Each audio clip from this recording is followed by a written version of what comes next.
E nessa época eu achava que investir era incrível, investir é que dava dinheiro, só que eu é que não estava entendendo.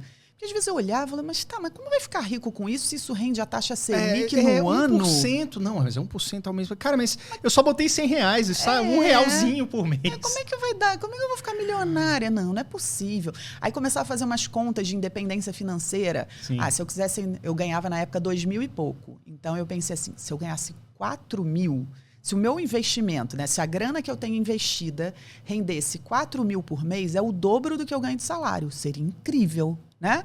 Já pensou eu acordar no primeiro dia do mês e sem precisar trabalhar, o meu dinheiro fez 4.000 para mim? Caraca, maravilhoso, foi o que eu pensei. Então eu achava que 4.000 era legal. Aí eu fiz as contas, me ensinaram lá como fazer a conta. Inclusive eu tenho vídeo no meu YouTube que eu ensino, eu falo até dessa conta e como que eu fiz na época.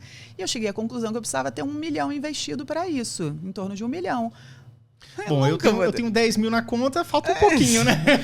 Aí eu percebia quanto que os investimentos iam render. Eu falei, eu não vou ter isso nunca. Depois, eu comecei a entender que talvez não precisasse de 1 milhão, podia ser um pouco menos, se eu soubesse investir um pouco melhor, com um pouquinho mais de rentabilidade. E aí não é tudo num investimento só. Eu achava que eu tinha que pegar todo o meu dinheiro e botar num lugar que ia dar 4.000 por mês. Eu entendi que é uma parte em algo com segurança que rende menos, uma outra parte em algo mais arriscado, mas que tende a render mais. Então, eu entendi a coisa da diversificação. Mas eu fiquei anos para entender tudo isso. E isso ainda não era a pegada da múltipla fonte de renda. Não era só de diversificação de investimento. Exatamente. Aí eu achava que... Não, eu não consegui entender ainda alguma coisa de investimento que vai me deixar milionária. Deve ter, porque é tudo tão complicado, porque eu não vi ainda como eu vou ficar milionária rapidamente. Pelas minhas contas, era só quando eu tivesse 90 anos e talvez não ficasse, porque com o salário que eu ganhava... se de repente... eu podia ganhar uns 10 mil por mês, 20 mil por mês, mas ainda assim eu não conseguia fazer aquela conta do ter muito dinheiro, sabe? Ia levar muitos anos. Tá bom, aí o tempo foi passando, trabalhei na corretora até 2013, depois eu fui trabalhar numa produtora de vídeos. Eu conheci um cara que estava vindo ele é de São Paulo. Foi ganhar mais, imagina. Sim, aí ele vinha para o Rio para atender uns clientes aqui, mas a produtora é de São Paulo, ele queria uma diretora meio comercial, /financeiro, /produção. Era alguém que faz tudo. E aí eu fui trabalhar lá ganhando o dobro do que eu ganhava. Então, dentro da corretora eu fui subindo de 2.000, 5.000. Aí eu estava lá em 5.000 e pouco, e aí eu fui ganhar 10 mil, né? E aí, nessa época, então, como que eu estava nessa época? Eu já tinha resolvido na justiça aquela coisa da dívida. Na época, eu namorei um advogado. E a gente ficou 5 anos juntos, um bom advogado que me ajudou lá na justiça a negociar aquela dívida que já estava em 70 e tantos mil. Nossa. Por aquele dinheiro, aqueles quase 30 que foi bloqueado. E aí provou quanto que eu ganhava na época, que eu tentei negociar, que eu fiquei sem aquela grana num momento complicado. Enfim, eu não me lembro dos detalhes jurídicos, mas eu consegui então dar por quitada aquela dívida com o dinheiro que foi bloqueado. A gente inclusive ainda conseguiu uns 1.000zinho de volta, que a gente pagou o seguro-fiança. Teve um troquinho que a gente pagou o seguro-fiança do aluguel que a gente foi morar junto. Eu e esse advogado, Sim. A gente morou 5 anos juntos. E então, como eu estava nessa época que eu saí da corretora, não estava mais com advogado, foi 5 anos depois, estava solteira, ganhando 10 mil, fui morar sozinha, mas ainda estava assim, muito certinho, porque é aquilo, o dinheiro vai aumentando, mas as contas vão aumentando também, né? Então eu estava morando sozinha, né? Então não dividia mais as contas, estava dominando as finanças, investindo um pouquinho, guardando dinheiro, mas estava tudo justinho, não estava... Ainda não estava distribuindo. Não, entendi. Mas estava com meu dinheirinho em reserva de segurança, pagando as minhas contas. Eu lembro que quando eu me mudei para um apartamento que nem tinha armário de cozinha, então fiz lá os planos. Em 3 meses vou juntar o dinheiro para comprar um armário de cozinha. Era assim, tudo regradinho, mas estava tudo bem. E nessa época, depois de algum tempo, acho que uns 2 anos trabalhando na produtora, eu também vi que eu não estava muito feliz ali. Eu não era feliz na corretora porque eu não gostava muito daquele meio, não sei, não me preenchia. Não estava feliz na produtora de vídeos, porque eu, sei lá, era meio comercialzão, tinha que vender os vídeos. Estava ganhando mais, mas não estava feliz. Não estava feliz. Não estava legal. E aí, o que aconteceu? Eu descobri um site na época que eu queria ter ajuda para decorar minha casa, algum arquiteto, alguma coisa assim, mas eu não estava com grana para pagar por um serviço desse tipo. E aí eu descobri um site que tinha troca de serviços. Você se cadastrava lá oferecendo alguma coisa. Ah, que legal. E tinha uma moedinha, tipo estaleca de Big Brother. Tipo um escambo ali, né? E aí você pagava, você recebia um dinheirinho, aí você pagava o serviço de alguém, aí eu entrei para procurar arquiteto, decorador, design de interiores. Só que quando você se registrava no site, você tinha que indicar o que você ia oferecer. Eu falei, putz, o que eu vou oferecer? Aí eu pensei, eu trabalho há muito tempo em área de marketing, já tive muito acesso às áreas de RH, já trabalhei endomarketing dentro de RH. Falei, bom, então eu vou ajudar as pessoas a criarem um currículo na área de marketing para passar num processo. Então esse foi o primeiro serviço, inventei esse na cabeça. Criar um currículo. Tá. Criar um currículo. Aí eu pensei, lembrei de uma coisa que eu gosto. Eu fico o tempo todo falando para as pessoas sobre finanças. Faz assim, organiza assim, o investimento não sei o quê. Ou, para você dominar, para você sair de dívida, não paga a dívida primeiro, não. Primeiro você se organiza assim, cria um negócio assim. E aí eu pensei, então vamos lá, orientação financeira.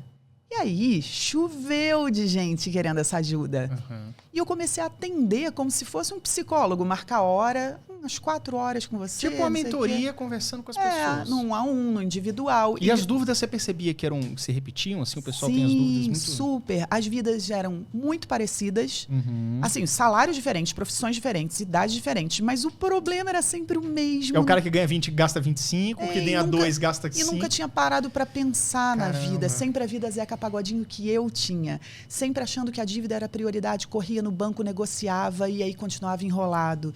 Falei, cara, é exatamente tudo que eu passava. E aí eu fui repetindo com as pessoas o que eu fiz na minha vida.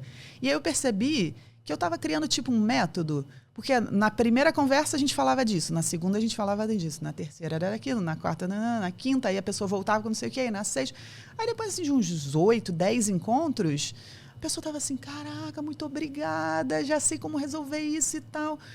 Eu falei, olha, e eu adorava fazer aquilo. Eu estava começando a chegar atrasada na produtora, ou sair cedo da produtora para atender essas pessoas. Caramba. Ou de madrugada, assim, às vezes 00:30 eu estava marcando horário. Nossa. 6 horas da manhã eu estava marcando horário. Eu falei, cara, que legal. Começou a encher tua agenda e te dar uma grana e a coisa... Não me dava uma grana. Era de graça. Sim. Era a estalequinha do... era estalecas. Não me dava uma grana. Caramba. E aí eu pensei, cara, não me dá uma grana agora, mas podia dar, né? Como é que cobra? Aí eu pensei, não tem como cobrar, as pessoas estão lascadas, não tem como cobrar. Aí uma das meninas que eu atendi de graça falou assim, você atenderia uma amiga minha? Pô, ela tá super lascada também, acho que ia ser ótimo e tal. Eu, claro, quanto você cobra? Aí eu, R$50 a hora.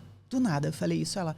Legal, eu vou falar com ela, eu vou falar para ela te ligar. Aí ela ligou. Então ela já sabia, já estava a fim de pagar R$50 a hora, a outra já tinha contado que foram várias horas. E ela queria até que fosse presencial. Aí ela foi a primeira que veio na minha casa. Eu tinha um segundo quarto, né, porque eu estava morando sozinha, era um apartamento de 2 quartos. E aí eu montei o escritório, aí atendi, aí comecei a fazer presencial também. Aí ela também adorou, resolveu isso, resolveu aquilo. Aí ela, eu tenho uma prima. Sei que eu falei, tá, mas olha, a partir do mês tal é R$60 a hora. Você avisa ela, se ela topar. Aí ela, não, tudo bem, entendo. Aí já foi mais uma. E aí isso foi criando uma proporção que, resumidamente, vou resumir aqui, eu comecei a pesquisar sobre como vender esse tipo de trabalho. E aí eu fiz formações de coaching, fiz formação de desenvolvimento pessoal, porque eu senti uma necessidade de uma chancela, de eu ter algum diploma. Tem que ter uma pós, uma coisa, né? Não pode ser só a Luciana aqui. Eu não era de finanças, como é que eu vou fazer esse trabalho? Aí eu fiz umas formações de coaching, então eu me dizia coach. Mas aí depois eu não gostei mais de chamar de coach, estava numa época que ser coach não era legal. Né? Aí eu falei assim, aí quando as pessoas me perguntavam, eu faço um trabalho de personal trainer da vida financeira. Aí, personal trainer? Igual um personal trainer da saúde, só que nas finanças. Como é isso? Explica. Aí eu já estava explicando, aí as pessoas divulgavam assim. Resumindo, eu acabei... A produtora não deu muito certo no Rio, ela foi perdendo uns clientes. À medida que ela ia perdendo, eu negociei com o dono da empresa que eu ia trabalhando menos e ganhando menos. E aí eu comecei a trabalhar mais nesse outro. É aquele negócio do macaco pegar um galho e não soltar o outro. Isso aí. Porque às vezes as pessoas, tipo assim, cara, o que eu faço? Tô sem agenda, eu tenho que atender as pessoas e tal. Me demitir. E às vezes você pode fazer uma coisa meio termo, né? Eu achei legal, achei inteligente pra caramba isso daí. Do tipo assim, ó, eu vou trabalhar menos, você me paga menos, mas ainda não quero me desligar desse meu emprego. Né? E ele falou, não, tudo bem, ó, o contrato tal vai até maio, então você fica com a gente até maio nesse, mas depois então a gente troca. E eu passei a trabalhar metade e ganhar metade. Voltei para os 5 mil.